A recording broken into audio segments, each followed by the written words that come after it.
자, 이번은 두 번째 중앙값 보도록 할게요. 자, 중앙값이라고 하는 것은 어떻게 구하느냐? 지금 대표값에는 세 가지가 있습니다. 대표값을 구하세요 라고 하면은 대표값에는 평균 아니면 중앙값 아니면 체계값이죠.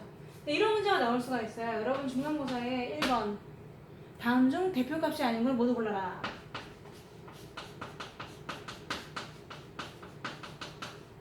대표값이 아닌 것을 모두 골라보시오 라면 1번 평균, 2번 분산, 3번 표준 편차, 4번 중앙값,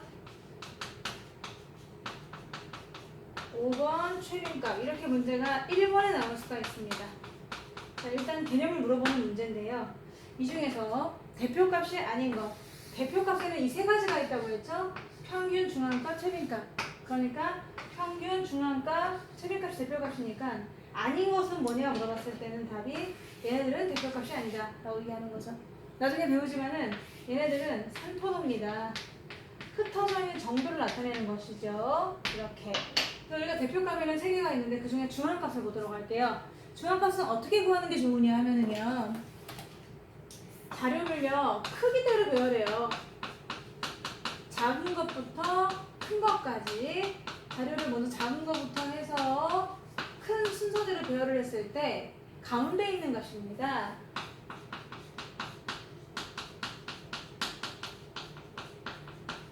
가운데 있는 값, 정 가운데 있는 값을 중앙값이라고 하는데 뭐 두 가지가 있겠죠. 만약에 그게 예를 들어가지고 그래 만약에 뭐 1, 5, 2, 9, 8이라고 써볼게요. 그러면 이게 가운데 있다고 중앙값이 아닌 거죠. 얘를 다시 배열합니다. 어떻게? 작은 거부터 시작해서 큰 거 방향으로 가도록 해주는 거죠. 그래가지고 작은 거에서 큰 걸로 다시 배열해. 좀 귀찮긴 하지만 그냥 다시 배열하셔야 됩니다. 그래서 1이 제일 작다. 배열하고 보니 5, 정 가운데 있는 게 5. 따라서 이때 중앙값은 얼마다? 5다. 이렇게 답을 하시는 거예요.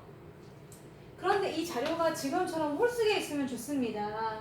자료의 개수가 홀수개다. 그러면 너무 고맙지. 완전 땡큐. 정 가운데 값이잖아요.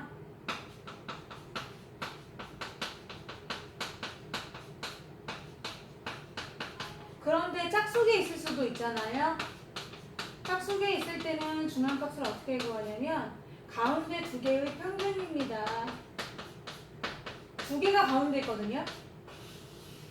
가운데 두 개의 평균. 예를 들어볼까요? 1, 2, 3, 4가 있다고 쳐보세요. 지금 짝수개에 있죠? 4개니까요. 근데 정 가운데 값이 없잖아. 가운데가 두 개라고 볼 수 있잖아. 그죠? 이 두 개라는 거잖아요. 그러니까 얘네들을 뭐하라? 평균하라. 평균하라. 따라서 그때의 중앙값이라고 하면은 얘는 2하고 3을 더해서 나누기 2. 따라서 2.5가 되겠습니다. 그러니까요. 이 중앙값은 어찌 보면은 이 자료에 없을 수도 있어요.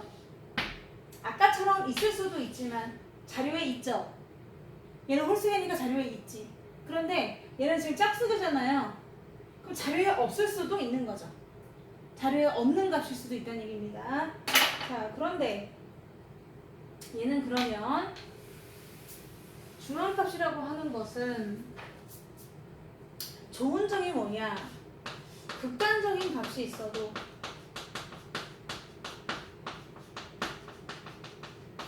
극단적인 값이 있을 때 있죠? 그럴 때는 오히려 평균보다 자료 전체의 특징을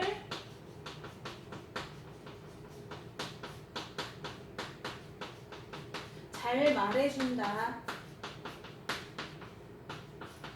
잘 나타내준다. 라고 말할 수 있습니다. 좀 전에 예를 들었던 거 있죠. 공부 더럽게 안 하네. 5점, 10점, 5점, 100점 이렇게 맞은 애가 있잖아요. 근데 얘네들은 대체로 특징이 못합니다. 그때는 평균을 구했을 때는 30이 나왔지만 얘를 다시 작은 것부터 배열하면은 5, 5, 10, 100이잖아요.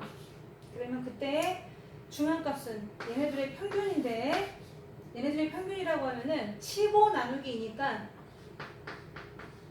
15 나누기 2 그럼 7.5인가요? 7.5 그러면 아까 전에 평균이 30이었는데 평균보다는 이 자료의 특징을 더 잘 말해주죠. 그래서 극단적인 값이 있을 적에는 평균보다 낮습니다. 무엇이? 이 중앙값이 더 낮다라고 할 수가 있고 그렇지만 안타까운 건 자료 전체가 다 들어가 있지는 않아요. 그냥 하나죠. 그냥 하나. 뭐 하나 정도 이렇게 특징이 있긴 할 텐데 중간이니까 여기죠. 이렇게 하나의 수로 표현되긴 하는데 자료 전체가 드러나 있지는 않다. 그런 단점이 있긴 한 거죠. 이게 바로 중앙값입니다.